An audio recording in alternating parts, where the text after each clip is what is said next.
absolute self-accountability is critical, but I'm not going to overdo that to the point where it's not beneficial. That there's a certain degree of, okay, the puck went in, this is how it happened, this is what I did wrong, that's it. There's no more need to think about this. I've gotten what I need out of it. Anything more is only going to beat me down more. I'm definitely not listening to somebody who I wouldn't take your advice, so I would take your criticisms for that as well. Yeah, exactly. And so it's like there's few people that I respect in terms of the hockey world. And they're also, surprise, surprise, not the people commenting on random videos on the internet. No, you'd be surprised how few NHL goalie coaches comment on videos on the internet. It's usually so-and-so who played high school sports and then is super unhappy with the way things are going, and so they make fun of teenagers on the internet, which is usually why the internet's so great. You know, the only one that comes to mind is Connor Ingram, goalie for Utah. Yeah. He'll comment to my stuff every now and then. He'll call me an idiot, like on a public comment. That's pretty funny. That's kind of funny. I think it's hilarious. But I read the comment and I think to myself, dude, I'd love to have you on the podcast. Yeah. Like, you think I'm an idiot? I'd love to hear why. Right? Like, clearly you're doing something. You're making money. You're playing the show. You play at a higher level than I have. You know something I don't.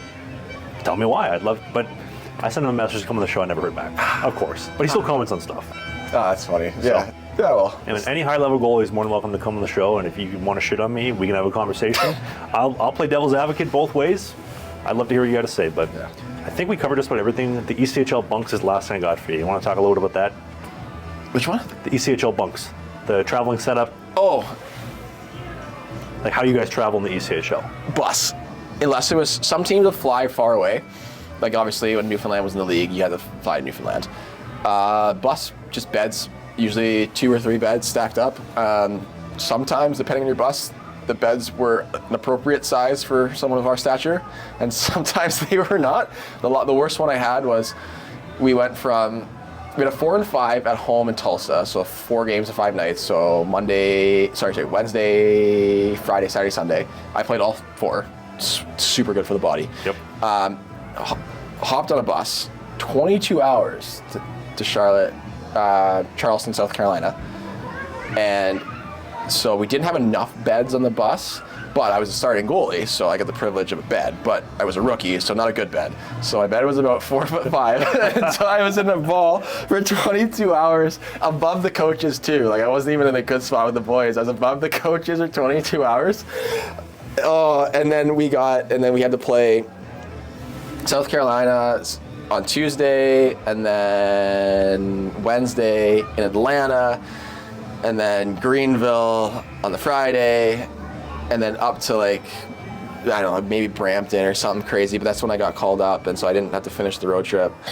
I just remember that 22 hours on a 4'5" bed as a 6'4" man is very tough for the spine. It's a bit of a handle. It's a bit of, and then to still play, and then to be like, oh, you have to play peak-performance after this. This is super good after eating gas station and IHOP. The Bucky's gas station, yeah. Like the pulled beef subs. Yeah, and I tried. I was like a health freak then too, and so I tried to do the best. But sometimes there's only so much you can do at Denny's, man.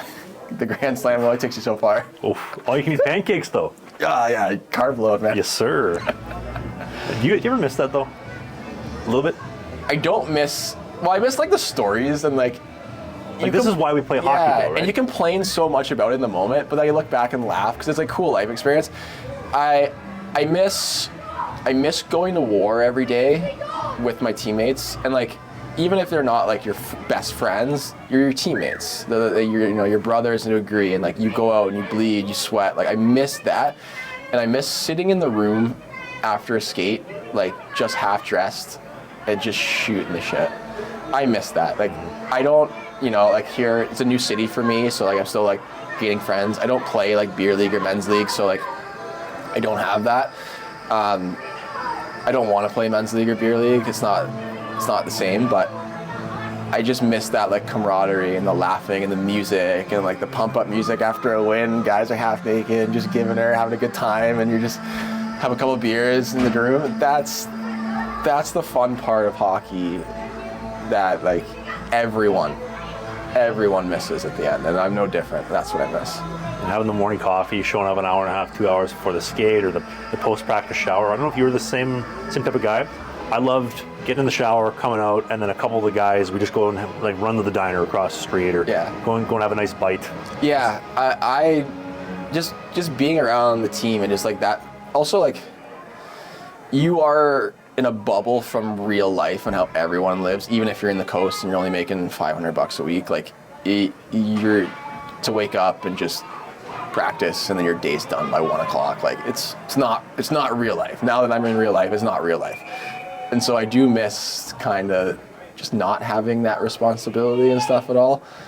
But again, like I was 23 to 27 I played, and that was a part of my life, and that's it. But yeah, mostly the boys. And so it's nice that like, it's the one upside of social media is I can keep track and still communicate with like people. And even now I try to reach out with some guys that I played with that like I just don't have their numbers anymore, and just say, hey, what's going on? I was just thinking about this, and this. And that's the cool part about it. But yeah, that's what I miss. I mean, you were just talking about like Michael Hutchinson before we started recording. I've been chatting with Hutch a little bit, but you've known him for a while, and that's the guy I've been trying to get on the podcast, or Comms, right? Like you've known him for a while. It's that beauty, like keeping that synergy going. And like Comms and I talk pretty frequently. Like he's an unbelievable person too.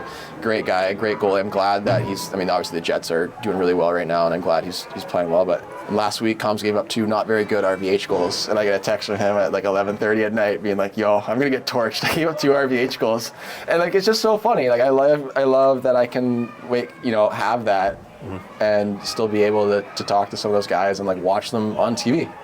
And use their clips to help teach my goalies. Like that's a cool thing to me. And like Comms, anytime I need, like, hey Comms, we're talking about practice habits. Can you record a quick video for my goalies? Always does it.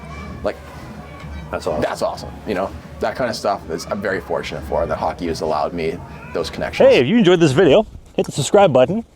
We do a new podcast every single Sunday during the season called Slinging the Biscuit. It is a non-mainstream hockey podcast, so we talk about my hockey career, the minor pros, Spain, the Fed, you name it, all the stuff that you won't hear in the mainstream news. Music, pop culture, politics, a little bit. Thanks for watching this video, and we'll see you soon.